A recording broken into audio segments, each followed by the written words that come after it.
इस तरह की मुहिम आपके संस्था की एक सराहनीय पहल है, जिससे एक सकारात्मक सोच के साथ लोग आगे बढ़ें। जी नमस्कार, मैं हूं वाराणसी से शैलेंद्र सिंह और आप देख रहे हैं आईपा यानी all India progressive politics association. इसके अंतर्गत बातें होती हैं प्रगतिशील राजनीति की। चूंकि 2022 का आगाज हो चुका है और चुनाव में रणबांकुरे मैदान में आ चुके हैं, तो जानते हैं क्या असर रहेगा 2022 में। खासकर वाराणसी की बातें करेंगे यहाँ के वरिष्ठ पत्रकार श्याम सुंदर मिश्रा जी द्वारा, जिन्होंने अपनी पत्रकारिता की सेवाएँ यहाँ पर विगत कई वर्षों से दी हुई हैं और राजनीति के उतार चढ़ाव को बहुत बेहतर भाली बातें समझते हैं। जानते हैं क्या नज़रिया रहेगा वाराणसी विकास मॉडल का। जी स्वागत है आपका आईपा में। अगर बातें की जाए सर, तो चूँकि राजनीति की अगर बातें की जाए उतार चढ़ाव की, तो आपने बहुत से दौर वो देखे होंगे कि आपका अनुभव जो रहा है पत्रकारिता जगत में काफ़ी पुराना रहा है। और वाराणसी जो सेंटर पॉइंट है, कितना असर रहेगा वाराणसी मॉडल का पूर्वी उत्तर प्रदेश पे? जी, अगर बात करें वाराणसी का, तो पूर्वी उत्तर प्रदेश ही नहीं बल्कि आप कहिए उत्तर प्रदेश की। अगर प्रदेश की राजधानी लखनऊ है, तो धर्म, संस्कृति और शिक्षा की राजधानी काशी है। तो काशी एक राजनीति का बड़ा संदेश देती है। और जैसा आप देख रहे हैं कि लगातार जो भी पार्टियां, राजनीतिक दल, खासकर भारतीय जनता पार्टी बनारस को एक सिंबल के रूप में अपना चुनाव लड़ना चाहती है, और खासकर बनारस मॉडल पे चुनाव लड़ना चाहे वो विकास का रिंग रोड का मॉडल हो, चाहे वो काशी विश्वनाथ का मॉडल हो। भारतीय जनता पार्टी के चुनाव में बनारस मॉडल रहता है, और बनारस मॉडल को ही आधार बना के उत्तर प्रदेश का चुनाव इस बार का होने जा रहा है, जिसको देखा जा रहा है। आर्टिफिशियल डेवलप हुए हैं, ये कहना है तमाम पार्टियों का, विपक्षियों का। खासकर इस पे सवालिया निशान लगाती है समाजवादी पार्टी, कांग्रेस। देखिए, विपक्ष का काम तो राजनीति करना ही है। और अगर आप बात करेंगे आर्टिफिशियल विकास की, तो ऐसा ज़मीन पे, चाहे आप रिंग रोड की सड़कों पे शायद वो लोग चले नहीं हैं, या बाबा विश्वनाथ का दरबार देखने नहीं गए हैं, इसलिए वो लोग ऐसी बातें कर रहे हैं।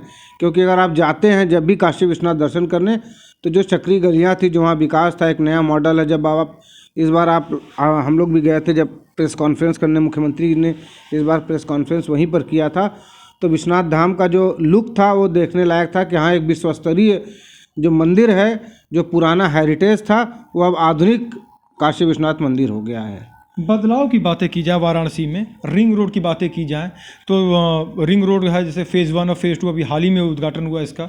इसके साथ साथ टीएफसी सेंटर है। टीएफसी को लेकर कांग्रेस पार्टी के यहाँ के जो पूर्व विधायक जो रहे, 5 बार लगातार विधायक थे, अजय राय, जो इसमें कांग्रेस में है, और शुरुआती जो उनकी जो राजनीति जो सफलता जो हासिल हुई तो बीजेपी से थी। तो उन्होंने आरोप लगाया कि ये बीजेपी का जो है ये बैठक का एक केंद्र है यहाँ पे टीएफसी। बुनकरों की आड़ में जो है ये अगर बातें की जाए, तो केवल बीजेपी अपने कार्यक्रम को वहाँ पे संबोधित करती है। देखिए, टीएफसी आमतौर पर खाली ही रहता है। उसका उपयोग अगर भारतीय जनता पार्टी अपने कार्यक्रमों में करके कुछ टीएफसी को लाभ देती है, तो इससे उस संस्था को लाभ होगा, बुनकरों को लाभ होगा, और एक बड़ा आयोजन भी होता है समय समय पर उसमें। अब प्रतिदिन कोई कार्यक्रम तो आयोजन नहीं हो सकता है, और ऐसे में अगर जब खाली समय में उसका उपयोग किया जा रहा है भारतीय जनता पार्टी, तो उस टीएफसी सेंटर को संचालित करने के लिए उस एक तरह से आर्थिक लाभ दिया जा रहा है, जो एक अच्छी पहल होती है भारतीय जनता पार्टी की। कांग्रेस भी चाहे तो अगर उसको लेने के लिए, तो उसको नियमानुसार वहाँ का भुगतान करके प्राप्त करे, या जो भी वहाँ के नियम हो उसका पालन करे। देखिए, आरोप और प्रतिरोप के दौर बहुत से लगते हैं, क्योंकि आपने बहुत से वो दौर देखे होंगे वाराणसी में, जब ये क्राइम के ग्राफ काफ़ी बहुत आगे थे। व्यापारियों ने यहाँ से पलायन शुरू कर दिया था, पूर्व की अगर बातें की जाए तो कितना सुरक्षा महसूस कर रहे हैं इस समय, अगर देखा जाए पूर्व की अपेक्षा, और वर्तमान में क्या कंडीशन व्यापारियों को नज़र आती है? देखिए, अपराध जगत और बनारस का भी एक बड़ा दबदबा रहा है। बनारस में के अपराधी वो अपराधी हुआ करते थे जो कहते थे फ़ोन पर, वो जेल में बंद होते थे और कहते थे कि मैं सीधे गोली मार रहा हूँ। मैं एक घटना आपको बताता हूँ। एक अपराधी हुआ करता था यहाँ, बाबू यादव, उसके एक मौसा थे, उसकी वो गाजीपुर जेल में बंद था मुख्तार के साथ, क्योंकि वो मुख्तार का ही शूटर कहा जाता था। तो जब वो उसके मौसा ट्रेवल संचालक थे, उसकी बहन जो है उनसे एक फ्री में दबाव में रंगदारी के रूप में गाजीपुर जाने के लिए टैक्सी मांगी। उन्होंने टैक्सी नहीं दिया, तो शाम को बाबू यादव का फ़ोन आता है। चूँकि वो उसके बाबू के मौसा थे, तो उन्होंने भी अपने भतीजे के अंदाज में ही उससे बात किया, और बनारसी यादव है तो फिर अपने हिसाब से ही बात करेगा। वो भी बाबू यादव को बहुत अनमन बोला। बाबू यादव ने कहा कि ठीक है चलो, चलते हमारे मऊसा हुए ना तो तू सीने पे नहीं हाथ पे गोली खाओ। और बाबू यादव जेल में बंद था और उसके हाथ पे गोली मारी गई थी उसके मौसा को। ये घटना पांडे हवेली हरिश्चंद्र घाट की है। मैं आपको बताऊंगा कि तो वो भी दौर बनारस के अपराध जगत का था। और आज के डेट में अपराधियों का यहाँ कोई बोलबाला नहीं। अपराधी अपने बिलों में चूहों की तरह दुबके नजर आ रहे हैं।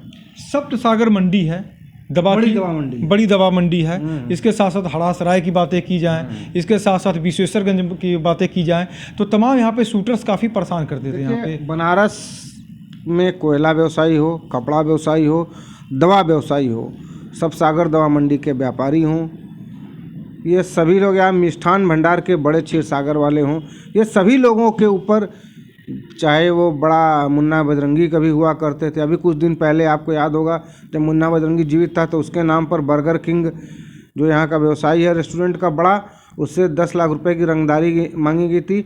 बाद में पुलिस ने उसकी सुरक्षा कराई। यहाँ पर अपराध को ख़त्म करने का 2 लोगों का बड़ा चर्चा करना बहुत आवश्यक होगा। एक नाम था नवनीत सिकेरा, जब यहाँ एसएसपी वाराणसी हुए करते। दूसरा बड़ा नाम अगर देखें तो एसओजी प्रभारी हुआ करते थे गिरजा शंकर त्रिपाठी, जो अपराधियों को बिन बिन कर, जिसको कहा जाए, मारा गया था। यहाँ राजू तिवारी हो, रिंकू तिवारी हो, या फिर सन्नी सिंह गैंग हो, सब गैंगों को पूरी तरह से ख़त्म करने का काम अगर किसी ने किया है तो गिरजा शंकर त्रिपाठी ने किया। और वो बसपा की दौर था। बसपा के सरकार में भारत एकदम पूरी तरह से नेस्तनाबूद कर दिया गया था अपराधियों को। और यहाँ पर कभी मुख्तार और ब्रजेश गैंग का बोलबाला हुआ करता था। दिन दहाड़े गोलियाँ चलती थी और गोलियाँ किसी कट्टे पिस्टल से नहीं चलती थी, बल्कि जब भी चलता तो 9mm पिस्टल और 47 से ब्रस्ट फायर हुआ करता था। मतलब 150 गोलियाँ एक साथ चला करती थी। उसका एक उदाहरण आप देख लीजिए, सुनील राय की हत्या हुई नरिया में, उस समय 47 से इसी मुन्ना बजरंगी का नाम चर्चा में आया कि उसमें वो आरोपी है, और उसने 47 से कई 100 राउंड गोलियां चलाई थी। तो बनारस में अपराध का भी एक बोलबाला था, लेकिन इस दौर में आप कह सकते हैं कि ये बोलबाला लगभग समाप्त है। अपराध शून्य के बराबर कहा जा सकता है। बाकी छोटी मोटी जो रंजिशें, आपसी रंजिशें में हत्याएं या गोलियां चल रही हैं, तो वो नहीं हो सकता। रंगदारी शूटर या भाड़े के शूटर उस प्रकार से हुए करते थे कि ब्रांडेड जूते और ट्रैक सूट और सूट पे, पैंट शर्ट पर वो गोली चला देते थे, जींस की पैंटों पे। इसके साथ हम बात करेंगे यहाँ पे शिक्षा के क्षेत्र में। बीएचयू है यहाँ पे, काशी विद्यापीठ है, संपूर्णानंद यूनिवर्सिटी है, तो तमाम है। तो इसके अलावा भी तिब्बती यूनिवर्सिटी भी यहाँ पर ही है। सारनाथ में तिब्बती यूनिवर्सिटी है। बनारस ही एक ऐसा शहर है जहाँ 5-5 यूनिवर्सिटियाँ काम करती हैं। इस साथ ही तो शिक्षा का भी एक बड़ा क्षेत्र है। आप यहाँ एक इलाका कबीर नगर वाला जो इलाका है, आप वहाँ चले जाइए तो बड़े से बड़े कोचिंग संस्थाएँ हैं। और उसके बाद फिर काशी हिंदू विश्वविद्यालय, काशी विद्यापीठ, संपूर्णानंद और तिब्बती यूनिवर्सिटी। तो यहाँ 5-5 यूनिवर्सिटियाँ हैं। एक बड़ा शिक्षा का क्षेत्र भी है ये। इसके साथ हम अगर जानकारी आपसे लेना चाहेंगे, टूरिज़्म के क्षेत्र में जो है गंगा घाट है यहाँ पे, गंगा घाट से कितनी आय के स्रोत जो हैं वो बढ़ेंगे। और पर्यटन के क्षेत्र की अगर बातें की जाए, जैसे पर्यटन में कितना लाभ होगा यहाँ पे, काशी विश्वनाथ कॉरिडोर बनने के बाद कितना इजाफा होगा, बनारसी साड़ी के क्षेत्र में भी बातें की जाती हैं। देखिए, बनारस जो है वो पर्यटन, चाहे घरेलू पर्यटक हो या विदेशी पर्यटकों के लिए एक आकर्षण का केंद्र हुआ करता था। कहा ही गया है पूरी दुनिया सिर्फ बनारस का सुबह बनारस देखने आया करती। निश्चित तौर से वो आधुनिकता के इस चकाचौंध में थोड़ा सा सुबह बनारस प्रभावित हुआ है, लेकिन फिर भी सुबह बनारस और शाम अवध की जो चर्चा हो करती थी, उस सुबह बनारस का आनंद लेने के लिए आज भी काशी में लोग आते हैं पर्यटक, चाहे वो घरेलू पर्यटक हो या विदेशी पर्यटक हो। आप जब कभी घाटों पे जाएंगे तो परमानेंट किसी भी सीज़न में आपको, इस कोरोना काल में भी विदेशी पर्यटक आपको घाटों पर घूमते नज़र आएंगे। शिक्षा के क्षेत्र की बात है कि जाए, विदेश के भी यहाँ पे जो अभ्यर्थी जो आते हैं यहाँ पे, मतलब कि शिक्षा के क्षेत्र में पढ़ने का अध्ययन के लिए जो आ रहे थे यहाँ पे। साहित्य के क्षेत्र में भी काफ़ी यहाँ पे बोलबाला रहा, पद्मश्री भी यहाँ पे हैं, यहाँ पे कई गायक भी थे। तो क्या बताएंगे आप, बनारस का जो कल्चर जो रहा है वो किस प्रकार का रहा है यहाँ पे कल्चर जो है? देखिए, ये कबीर, तुलसी, रामचंद्र शुक्ल की धरती है। यहाँ साहित्य मुंशी प्रेमचंद भी हैं और साहित्य में कबीर भी मिलेंगे, तुलसी भी मिलेंगे आपको। तो ये बनारस अद्भुत जगह है, चाहे धर्म के रूप में देख लीजिए, शिक्षा के रूप में देख लीजिए, पर्यटन के दृष्टि से देख लीजिए, धार्मिक आस्था आपको यहाँ परिपूर्ण मिलेगी। आईपा की मुहिम है जन जन तक पहुंचने की, वरिष्ठ पत्रकारों के पास पहुंचते हैं, राजनेताओं के पास पहुंचते हैं, क्या कहेंगे इस मुहिम को आप?